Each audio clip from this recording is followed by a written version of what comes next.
What's going on, High Elite Nation? It's Thomas DeLauer, and it's time to talk about the stuff that's in your energy drinks that everyone says is bad. Talking specifically about taurine, the innocent little amino acid that everyone seems to think is this terrible, terrible thing. Let's get down to the science. So taurine is what is known as a conditional amino acid. What that means is it's non-essential. It isn't required from the diet. Our body can manufacture it. But by the name conditional, it implies that we really should be getting additional taurine from the diet because it is going to help us have our taurine levels at an optimal state. Now, where did this negative stigma surrounding taurine come from? Nobody really knows, but I can suspect that it probably came from people thinking that it comes from bull's urine. I used to hear that all the time. Taurine was bad because taurine sounds like Taurus, and then ine, of course, urine. People just assumed taurine came from Taurus urine.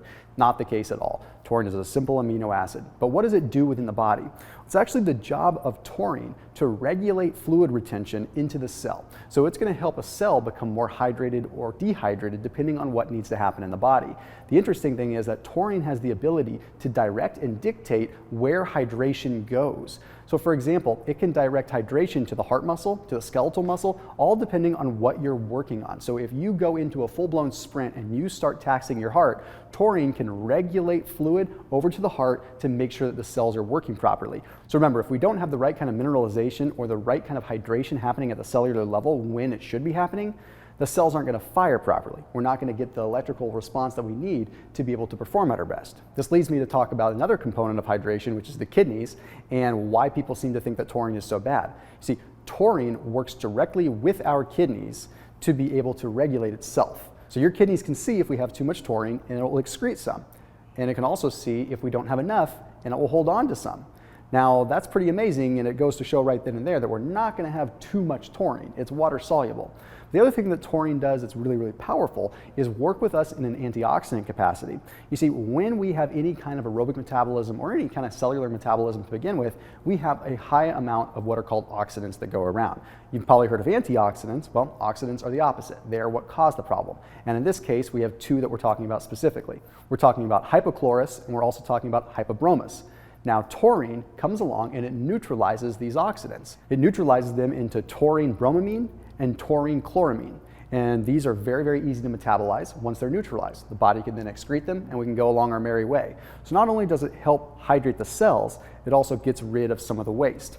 Now, there was a study that shows the effectiveness of taurine when it comes down to energy production and fat metabolism, and this was pretty intriguing. This particular study was a randomized crossover design study that took a look at two groups of conditioned cyclists. Okay, one group they gave a placebo to, another group they gave 1.66 grams of taurine to. Then they had them complete 90 minutes of cycling at a 66% of their VO2 max capacity. Then, right after that, they had them perform a time trial.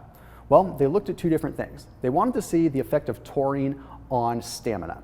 And what they found was that taurine did not have any effect on stamina, but what taurine did have an effect on was fat metabolism. The taurine group oxidized 16% more fat than the control group, showing that taurine not only helps regulate the hydration and the electricity of a cell, but also regulates how a fat molecule or free fatty acid can get into the cell and essentially create more energy in a fat burning state.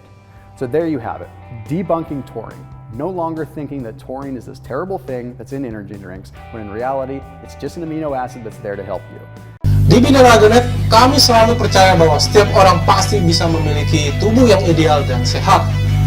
Dengan subscribe, like, dan share video ini, Anda turut membantu membangun Indonesia sehat dan kuat. Salam jelas fitness, saya JP.